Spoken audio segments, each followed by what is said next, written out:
Hello friends, welcome to லிக்கிஸ் vlog. இன்றைக்கி பொரி குழம்பு எப்படி செய்யறதுன்னு தான் பார்க்க போகிறோம். வாங்க பார்க்கலாம். ஒரு பாத்திரத்தில் 1.5 ஸ்பூன் அளவு குழம்பு மிளகாத்தூளும் 2 தக்காளியும் சேர்த்துக்கோங்க. இந்த அளவு சேர்த்துட்டு இதில் தண்ணி ஊற்றி நல்லா பிழிஞ்சு விட்டுக்கோங்க. ஒரு அரை ஸ்பூன் அளவு போட்டுக்கோங்க மஞ்சத்தூளை. அதுக்கப்புறம் தேவையான அளவுக்கு கல்லுப்பு சேர்த்துக்கோங்க. எங்கள் அம்மா ஒரு கையால் எடுத்துருக்காங்க. இப்போது இந்த பாத்திரத்தில் அரைவாசி அளவு தண்ணி சேர்த்து நல்லா இந்த தக்காளியெல்லாம் நல்லா பிழிஞ்சு விட்டுருங்க. ரசத்துக்கு பிழிகிற மாதிரி அவையும் கட்டி இல்லாமல் நல்லா உடச்சி விட்டு நல்லா பிழிஞ்சு விட்டுட்டுங்க. இந்த மாதிரி நல்லா பிழிஞ்சு எடுத்து வச்சுக்கோங்க. இந்த குழம்பு கூட்டினோம்ல, இதை நல்லா ஒரு 5 மினிட்ஸ் நல்லா கொதிக்க விடுங்க. இந்த கேப்பில் பார்த்திங்கன்னா நம்ம தாளிச்சிடுவோம். நல்லா கொதிக்கட்டும், நல்லா சுண்டி வரட்டும், மசாலா வாடெல்லாம் போட்டோம்.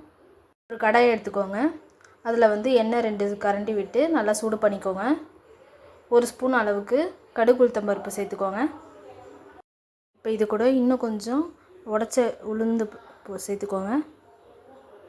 கொஞ்சோண்டு வெந்தயம் அரை ஸ்பூன் அளவுக்கு,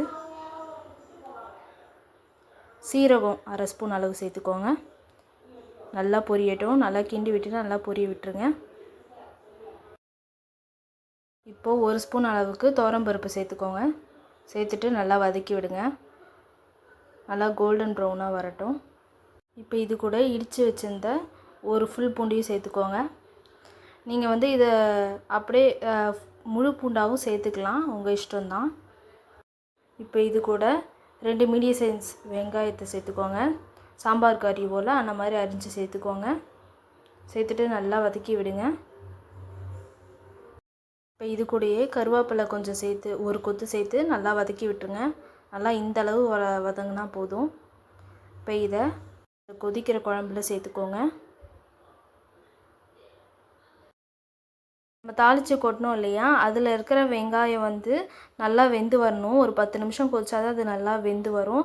அது நல்லா வெந்தக்கப்புறம் இந்த முருங்கைக்காய் சேர்த்துக்கோங்க.